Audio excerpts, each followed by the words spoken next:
সংগ্রামী জনতা,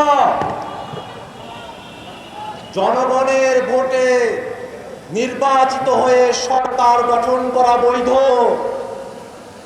আর জনগণের ভোটে সংস্কার হবে সেটাকে বলে অবৈধ। এমন দ্বিচারিতা বাংলাদেশের মানুষ সহ্য করবে না। ভাইরা আমার, আমরা সংস্কার পরিষদের কথা বলছি, এটা নতুন কোনো কথা নয়।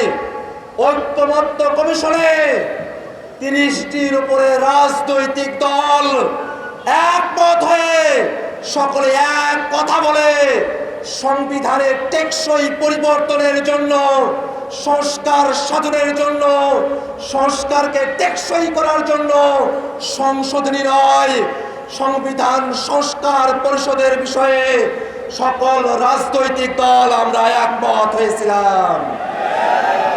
দুর্ভাগ্যের বিষয়,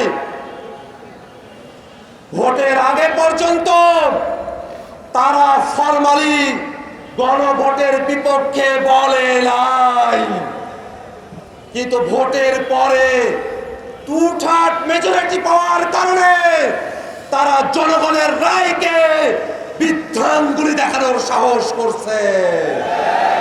জনগণ গণভোটের মধ্য দিয়ে বাংলাদেশের রাষ্ট্র কাঠামোতে যে পরিবর্তন চেয়েছে, আজকে 2/3 ক্ষমতার জোরে তারা সেটাকে অমান্য করার পায়তারা করছে। ভাইরা আমার, তারা সংবিধানের কথা বলছে, আমরাও বলি দেশ পরিচালনা করতে সংবিধান লাগবে, কিন্তু সেই সংবিধান ৭২-এর মুজিববাদী সংবিধান না। সেই সংবিধান শেখ হাসিনার সংবিধান না। সেই সংবিধান কোন দল বিএনপির সংবিধান না।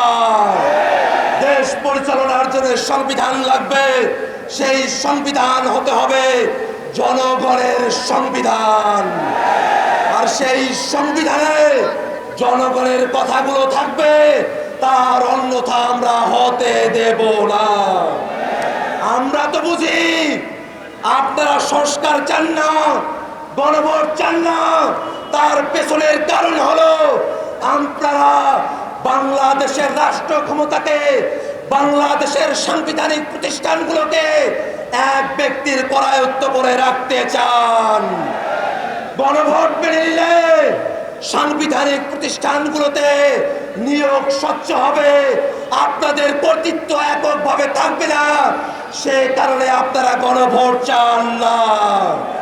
গণভোট মেনে নিলে তত্ত্বাবধায়ক সরকারের অন্তর্ভুক্তিমূলক সম্মিলিতভাবে একটা কাঠামো আসবে, আপনারা সেটা চান না। গণভোট কার্যকর হলে উচ্চকক্ষ হবে ভোটের পিয়ার অনুযায়ী, আপনারা সেটা চান না।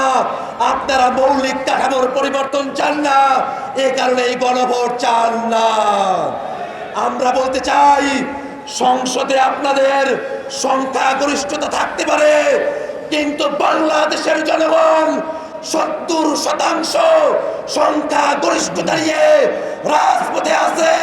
এই জনগণকে কোনোভাবেই অমান্য করে আপনারা টিকে থাকতে পারবেন না। আপনাদের পতন নয়, আপনাদের সুন্দর পদক্ষেপের অপেক্ষায় জাতিকে সাথে নিয়ে আমরা অপেক্ষা করছি। সংসদে, রাজপথে কথা হবে সংস্কারের জন্য। ইনকিলাব জিন্দাবাদ।